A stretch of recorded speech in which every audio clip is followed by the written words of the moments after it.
This webinar is called Critical Thinking for Marketers, and it's one of my favourite subjects. I'm Neil Wilkins, one of the tutors at Cambridge Marketing College, and I really love this stuff because it challenges you, it makes you curious, it hopefully improves the way that you use information, make decisions, prioritize, and just get better value from every day. So this is why I'm really, really interested in this. And I guess for me, it kind of harks back to the days of doing a psychology degree and all the wonderful theories and models that back when you're studying, you don't really get much of a chance to put into practice. But of course, in the role of as a marketer, you definitely do because we're pushed and stressed and stretched every single day. So we're going to explore some of the things within this idea of critical thinking to enable us to make better marketing decisions. And often this is going to be through questioning what we've always done, questioning assumptions, evaluating evidence and the data and the insights that we get presented with, and avoid what we call cognitive traps.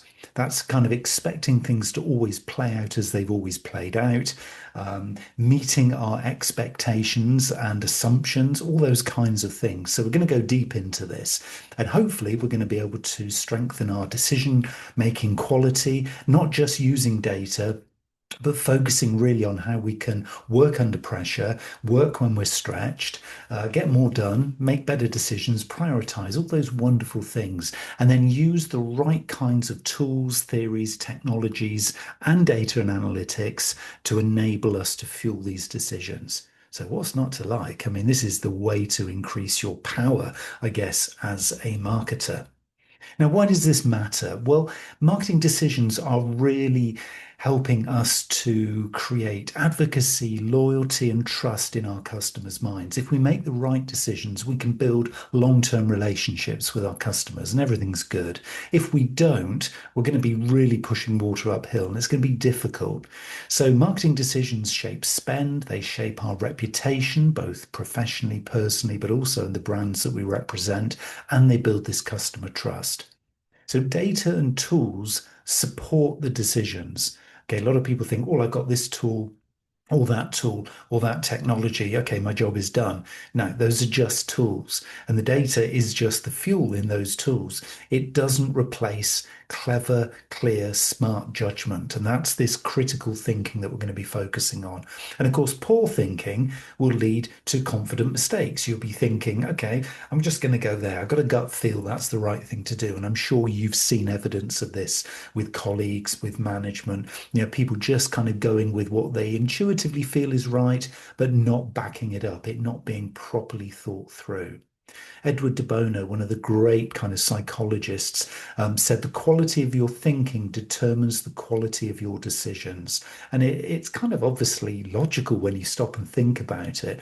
The more time we spend actually thinking about what's going on, reflecting, analyzing, going deep, then the quality of our decisions will be improved, almost certainly. So I'd like you to think, where have you recently made a marketing decision specifically that felt rushed or unquestioned, where you just did the same thing because you've always done the same thing, almost unchallenged? Think of an example because, we all do it. I do it, and I'm sure you do it too. And of course, bringing this stuff to light and, to reality and the things that we do day to day is a great way of really stopping, pausing and reflecting. So what have you recently made as a marketing decision that felt rushed or unquestioned?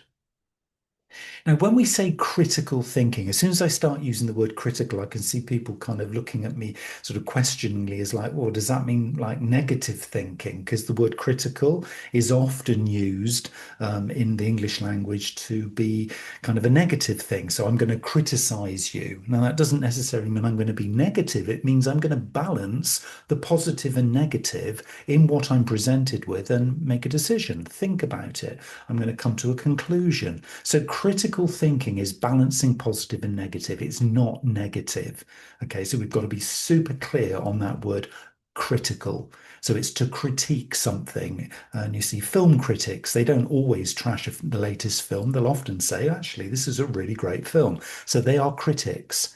So they're balancing positive and negative. And critical thinking is the ability to question assumptions, evaluate the evidence, recognize any bias within your thinking or the thinking of others, and then make reasoned conclusions. So it's not negativity, it's not skepticism just for its own sake, it is a balanced view. So here's one for you. When was the last time you actively challenged an assumption in a campaign or a report? There's one. And I'm sure you can find an example for that. I know I can because we make assumptions. Well, we've always done it like this, so therefore we're always going to get that because we always see this. Is an assumption that we're making. Although you could say, well, look, if we were to change this or think more deeply about that, I wonder what the difference would be. Could we actually explore that? So it's about kind of just this curiosity, this innate questioning is at the heart of critical thinking, but always balancing positive, negative, and coming to a conclusion with that balance. So why are marketers? Why are we kind of self-looking in the mirror here? Why are marketers vulnerable to poor thinking, this non-critical thinking? Well, generally because we don't make the time for it. Let's be honest. We've got time pressures. I'm not going to use the word busy because they're always going to be a choice, but we've got time pressures. We're working to hit performance targets. That stretches us, doesn't it? We've got probably incomplete information, and that's fair enough. Nothing is ever going to be perfect in the information or data we're presented with.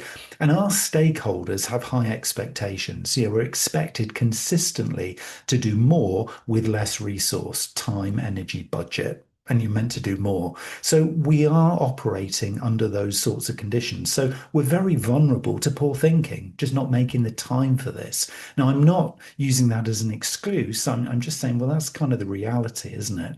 So, which pressure, if you were to stop and think about your decision making, which pressure most affects how you make your marketing decisions? Your choices that you're presented with. Shall I do this or that? Shall I take this route or that route? Is it time pressure, performance targets, incomplete information, and or stakeholder expectations? And it might be a mix of those things, but if you had to choose one, which one would that be? We're going deeper into some of the reasoning here and hopefully starting to solve, eventually, at the end of this talk, solve some of these challenges. Now, when I say about data, when I kind of say data is the fuel for the decision making, this kind of critical thinking, data does not always equal truth. Okay, so data is going to be reflecting what was measured, not necessarily everything that truly mattered. So, what your role is here is to be constantly checking in on, are we actually gathering the right kind of data that's going to fuel a better decision or that's going to allow us to think more deeply about what we're doing? Because if we just carry on collecting the same old stuff, does that same old stuff matter at the same level it did when we decided to collect it? Because if we're doing the same thing that we were doing this time last year, well, the world has moved on, our business has moved on, we've probably moved on professionally. So the data reflects what you're measuring, not necessarily what was mattered. So don't assume that because you're presented with this, I don't know, web analytics from Google Analytics, or your line manager brings you this report and says, can you critique this and make some recommendations for what we can do differently? Don't assume it's correct. Don't assume it is a single truth. Metrics are proxies, they're not reality. Interpretation matters more than the dashboards. So, I mean, Einstein, I think it was Einstein, could have been somebody else, but Einstein certainly said this is not everything that can be counted counts. We're probably paraphrasing there, but it's so true, isn't it? Yes, you do have all this data. Yes, you've got all this information, but which bits of that information or that data are more useful, are more truthful to help you with your critical thinking? So, which metric do you rely on that might be misleading if you viewed it in isolation? So, some of the web stats that you might have, some of your social media insights or analytics. Are you measuring the right stuff? Are you making decisions from the right things? Are you making assumptions that a bigger following equals more engagement, equals more leads? Are you making the assumption that the more people who come to our website, the better, without actually going deeper into the numbers? So critical thinking is constantly challenging. It isn't about being negative, though. It is constantly challenging what you see and just, I guess, maybe perusing and reflecting and thinking, is there or could there be a better way? So there are some foundations of critical thinking that help us to kind of answer some of those questions. And there's a critical thinking cycle, clarifying the question, examining the assumptions, evaluating the evidence that we're talking about there, considering alternatives, drawing conclusions, you've got to make a decision, and then reflecting and learning.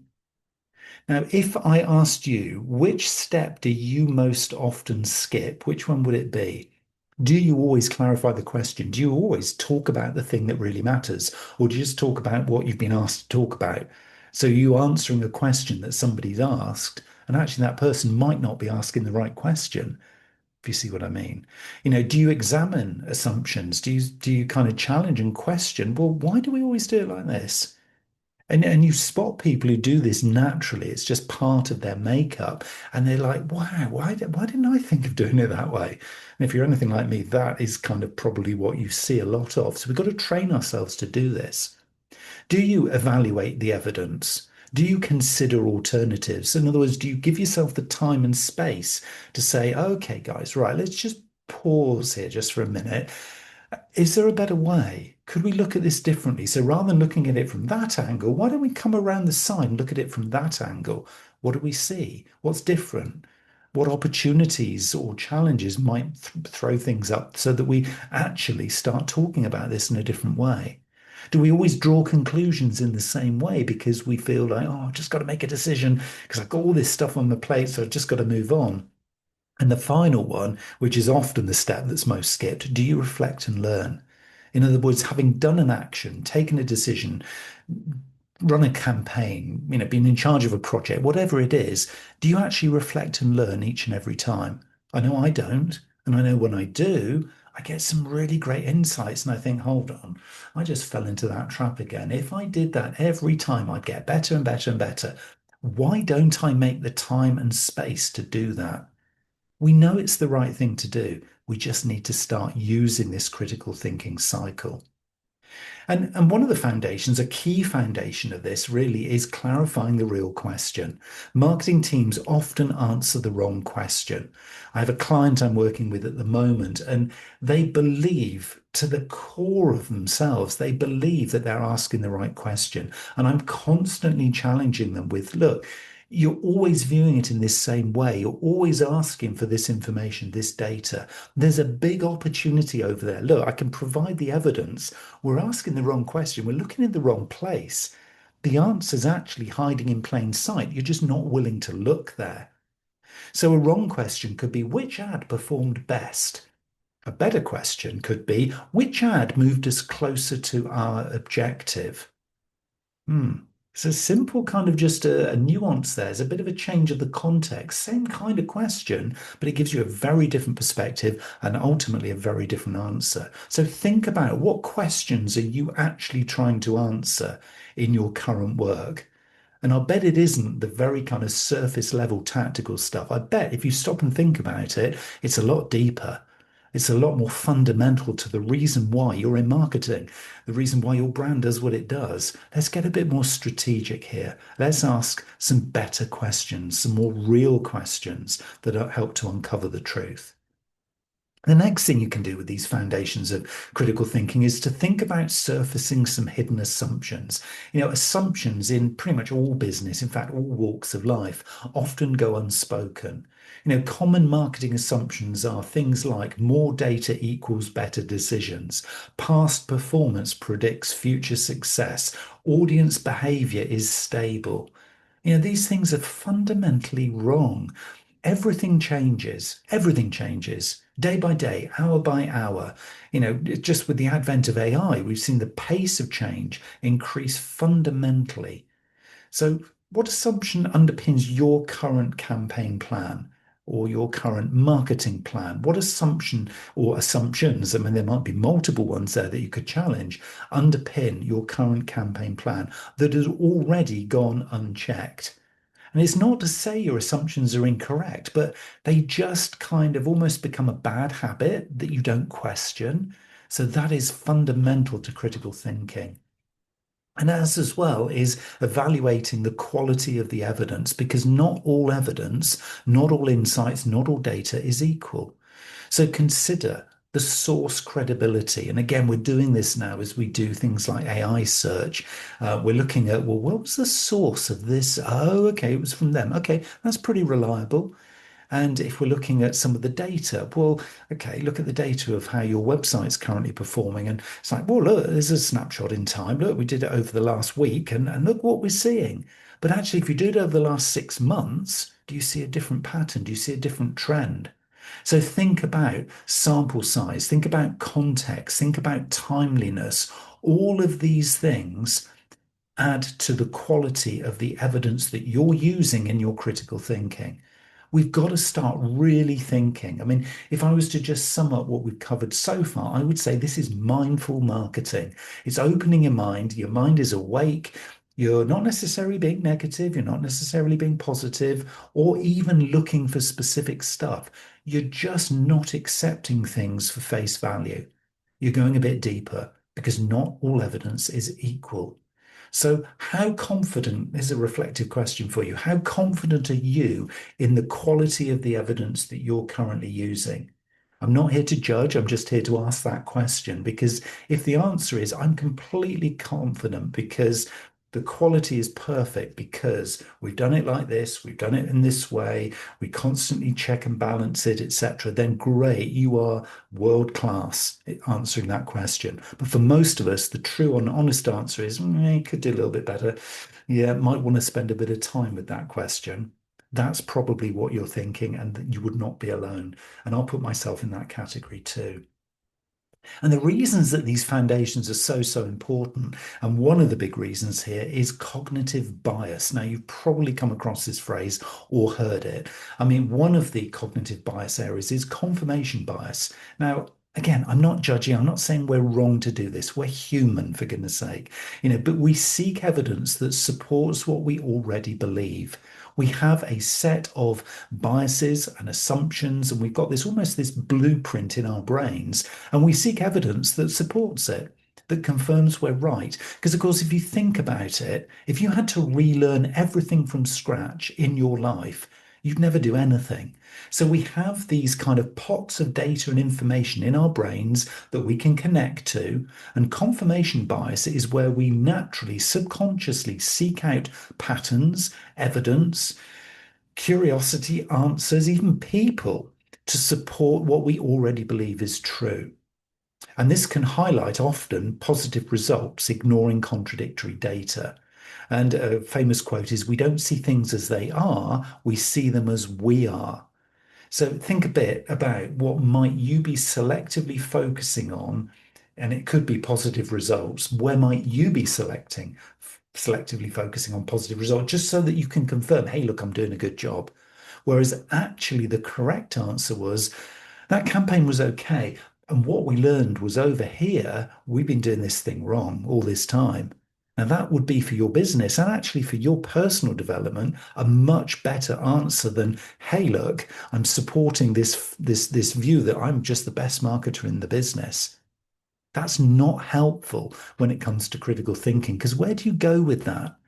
It's a place of almost kind of complacency, I would argue. So let's be brutally honest with some of these answers and we'll get somewhere. There's also another bias called availability bias, where recent or memorable examples feel more important. Examples could be we overreact to one campaign result or copying competitor activity without context. I'm sure you see a lot of examples of this when you are doing your work. It's just because, and the phrase is, it's fresh in my mind, or it's front of mind, or it's on my radar. You hear all these phrases. Well, this is availability bias. We are biased towards things that are more recent or memorable. But it doesn't mean they're right. It doesn't mean they're helping our critical thinking, because some stuff that was, could call it old school or happened quite some way back, still might be relevant. But if we're critically thinking, if we're doing mindful marketing, we'll be able to figure out which are the best options. So, what recent event would you say might be disproportionately influencing your thinking? Think about what's happening in your world right now. Is that skewing what you're seeing? I know with my podcast, if I have seen a piece of news, in the front of my mind, a piece of news on, say, AI, for example, if I'm interviewing my next guest, I know my brain is forcing me to come up with that as an example or a question for that guest. I know, and I see and I experience that time and time again. I try and fight it off because the guest might not want to go down that route, and yet it's front of mind for me because it just came into my news feed only a couple of hours ago. So I want to cover that question with the guest. We do it because we're human. It's how we are programmed. The trick is not to not do it. The trick is to know when you're doing it. That's the key. There's also another one called anchoring bias. You see, there's a lot of these theories and stuff in here, but it's just useful to know this is just naturally happening. Anchoring bias is first numbers or benchmarks shape judgment. In other words, the initial budget expectations or the previous year's performance. Often we get anchored to something that we just think is the truth. It is just the reality because it's there. It's what we're basing everything off of.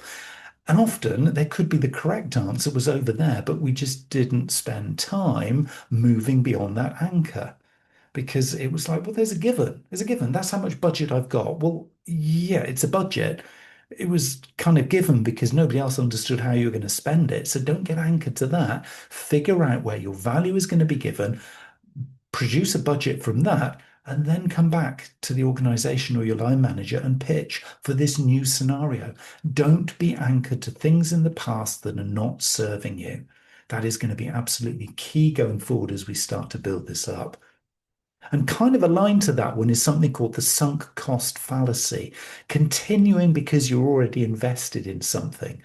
Persisting, for example, with underperforming channels. Well, I've spent all this time and energy feeding this machine or feeding this channel or, building a relationship with this particular AI. And I know there's a better one over there. And I know there's a more effective channel there now because that's where my audience is. But we've spent all this time posting content there or building this relationship with this AI. I can't now go backwards. Avoiding change because of the time spent is sunk cost fallacy. So a question, and this really comes into play if you're running campaigns, um, content creating in a particular channel, and you've got a real vested interest in this thing working, but your bias is going to be skewed in favor of proving this thing's going to work rather than being really honest. So the question you need to ask yourself is, what would you stop doing if your past investment of time, energy, budget didn't matter? If you took that out of the equation, what would you now deprioritize? And I bet that opens up some really kind of thinking in your mind. I bet that takes a weight off your shoulders if you answer that truthfully. Because there will be things that you have, yeah, if you're being brutally honest, wasted time on, but you continue to do it because of sunk cost fallacy. It's like, well, I can't stop now. Obviously, Neil, I've spent all these months doing this stuff, yeah, but it's not working. So critical thinking enables you to kind of step out of that for a moment and say, hold on a minute, check and balance point here. Even though I've spent all that time, I would be better getting better value and actually investing my time more successfully by just literally cutting that off and starting over there afresh. It's counterintuitive, but it works. So what would you stop doing if past investment didn't matter? And it feeds into questioning campaign logic. And, we can all be doing this really. And this is kind of thinking critically in campaign planning. So, as an example, a lot of us are marketers running campaigns. So, before launching something, ask, why should this work? What evidence supports this approach? And what could go wrong? Because, if this campaign failed, what would be the most likely reason is a good reflective question to ask. And this is before launching. Why should this work? And if it's because it's based on assumptions of what I've seen before, that's not the right answer. If it is, if the evidence supports this approach because it's like, well, yeah, but look at all my reports from previous months. Yeah, but the world has moved on. Yeah, but the competition are doing something different. Yeah, but your customers might not want it now. And what could go wrong is like, well, very little really, because I've done this so many times, I can predict exactly what's going to happen. That is not questioning campaign logic. It's all about giving yourself permission to challenge, critically think about what is actually going on. And then considering alternative explanations. I mean, strong thinking here, strong critical thinking will explore multiple interpretations. So examples are, low engagement may reflect timing, not the message. So if you think about low engagement on a social media campaign, you've done a few posts and it's like, this is different. It's not working like it used to. You've got to not just say, oh, okay, well, that channel's broken now, or, oh, well, this campaign was rubbish, or, oh, our customers don't love us anymore. It's not necessarily any one single thing there. It could be something very different, may reflect timing, not the message. I mean, high clicks may reflect curiosity, but not intent. So, can you actually follow through? If you were critically thinking, the fact you get a lot of likes on something, but actually very few click throughs, it's like, well, people kind of like what they see, but it's actually, they're just curious, but they don't actually intend to buy. And that could be wasting your time, distracting you, giving this false sense of security that you're doing a good job. So, a reflective question for this, considering alternative explanations over what you see first off, is to ask the question, what other explanation could exist for the result you're seeing? And that applies to everything, good results, neutral results, or bad results. What other explanation could exist for this result? Because it might not be the one that you've always seen. It might be something quite different, or it might not be the one that you're expecting. You can also then use what we call counterfactual thinking. You can ask, and this is a good one, what if we'd done nothing? People don't like that. Marketers don't like that. It's almost embarrassing because it says, well, actually, if I'd done nothing, would we have actually got a better result? The answer often can be, well, yeah, maybe. And then we need to figure out why. Another question could be, what if we'd chosen a different channel or message? Counterfactual thinking. All the evidence points in this direction, and that's why we decided. But critical thinking says, yeah, but what if we did something different to that? Could it be even better? Well, it would just be different. It's not likely to be the same. So, a reflective question that avoids false attribution could be, what baseline are you comparing performance against? If it is, well, it's this number because we always get something around this number, or it's just we want, 10% growth this year because the business has asked for 10% growth. Well, they're just plucking that number out of thin air most of the time, in my experience. I've been doing this stuff long enough to know that that is the way most budgeting and most forecasting happens. The business says, we want 10% growth. And you've got to then sort of figure out, well, okay, can we actually do some counterfactual thinking? Can we actually challenge that assumption and come back with something that, okay, it might hit the 10%, but it might demonstrate the fact that 10% is absolutely not the number. And in fact, we're not going to come back and say, oh, it's 5%. We might actually, if we do this counterfactual thinking, come back with, guys, I think it might be 15%. Now, that would be a showstopper in conversations or in meetings because that's not expected. And this is this kind of non-expected approach that makes this stuff so powerful. Another thing, particularly when you then start to analyze and report on this stuff and share these kinds of critical thinking decisions, is that correlation is not causation. Just because two things move together does not mean that one directly caused the other. And we fall into this one all the time. This whole thing about A/B testing, for example. If I change option A, then B is going to look different in comparison. And it might, but it might not. And it doesn't necessarily mean that because you changed A, B changed. These things are what we call multivariate. There's a lot of stuff going on in the background, under the hood, in amongst those kind of the smoke and mirrors in the dim and distant future. We don't really know what's happening, but critical thinking says we can't make those simple one-to-one assumptions. And one of the things we can do, so here's a little bit of an upside here for you, is we can interpret results with context. And this is why I'm saying we've got to devote time and energy to pause and reflect on everything we do, because context matters. Seasonality is often the answer, is often, well, it's right here, right now. Are we going to see a different result because we're doing it at a different season, literally season of the year? Or it might be that, there are particular planning cycles based on your sectors that you serve or whatever it is. You will have certain seasons. They might be calendar seasons, they might be nature or natural seasons. You've got to use that word and translate it for your own organization. But seasonality matters. External events, you don't operate in isolation, and your results may just be a factor of stuff that's going on in the macro. Political, economic, social, technological, legal, environmental, all of these things can impact and affect. So you've got to be aware of the broader context, as well as market conditions. Is something happening in the market you're serving?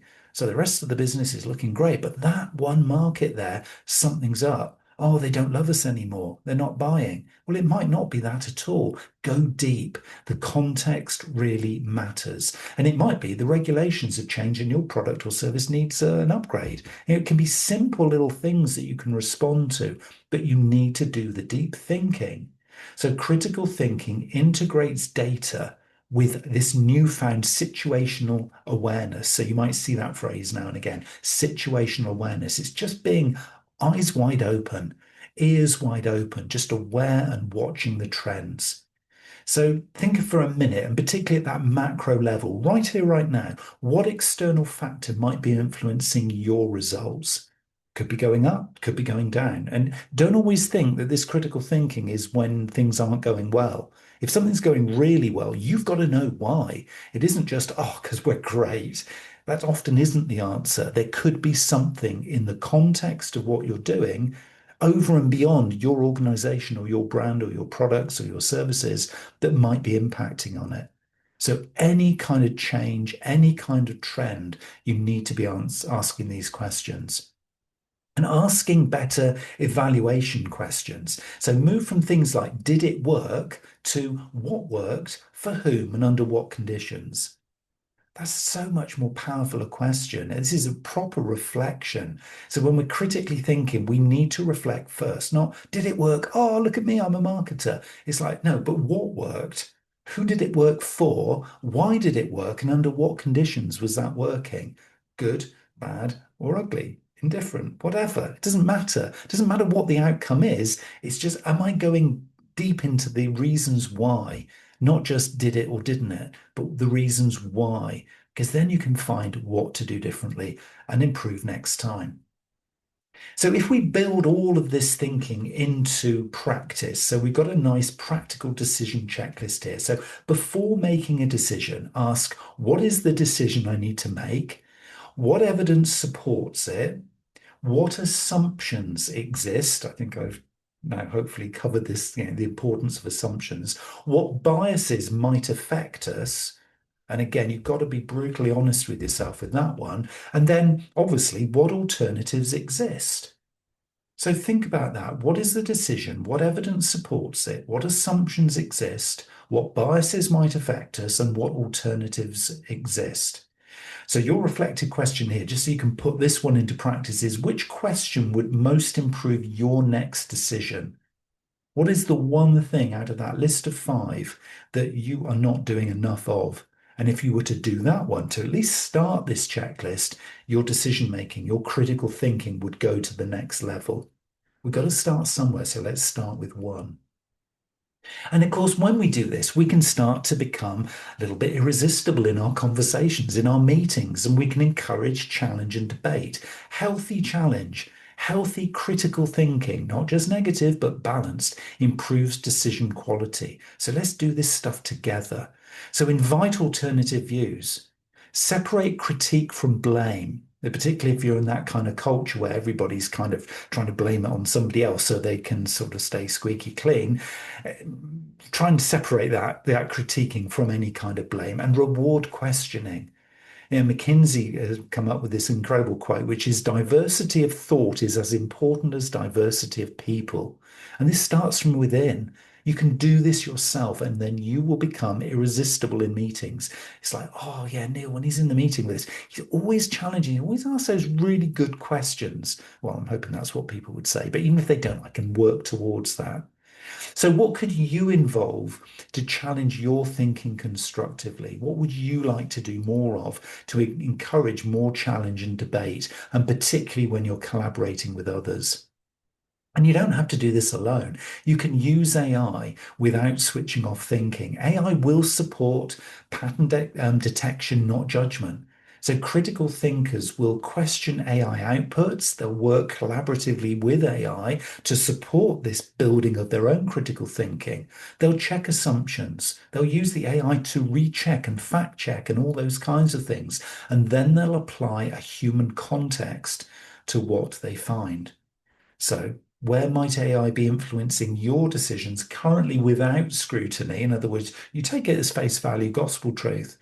And where could you actually say, do you know, I want to fact check that, or I don't want to just run with that first version. I'm going to go deeper and I'm going to push my AI assistant to go deeper and deeper so that we get something that's nuanced, in context, hopefully unbiased, without judgment, and just a bit more close to the truth. That's what we're asking for.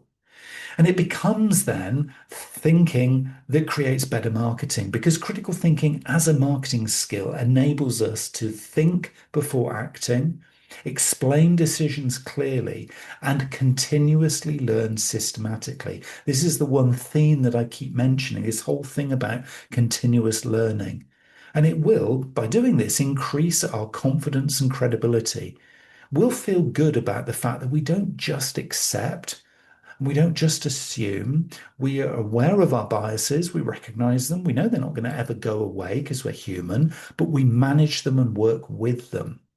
So, how would stronger thinking right here, right now, improve your professional reputation? How do you think that would play out with your colleagues and your line manager?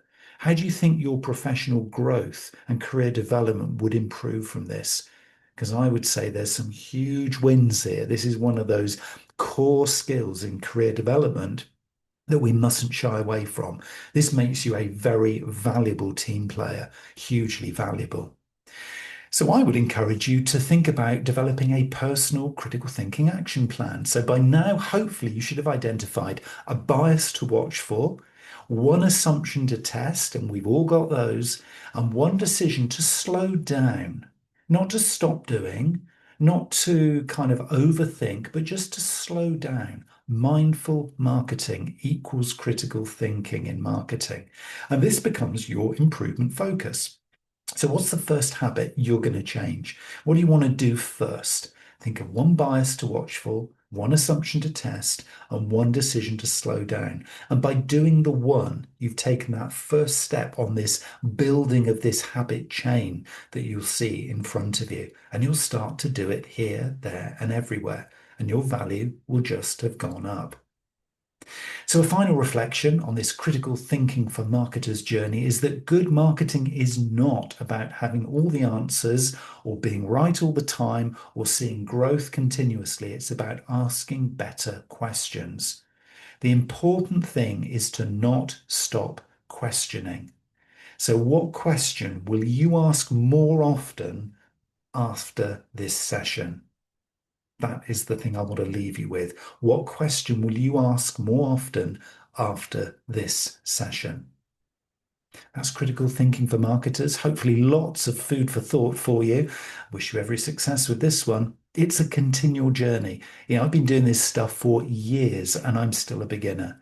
I'll honestly admit that there's always room for improvement, but that's what makes this a really exciting part of being a professional in business, whether you're in marketing or any other discipline, whether you're an entrepreneur running your own business, or whether you're looking to get onto a career ladder. Critical thinking as a professional is a key and core skill for adding value, both for your own development, but also for your organization. So good luck. I wish you every success.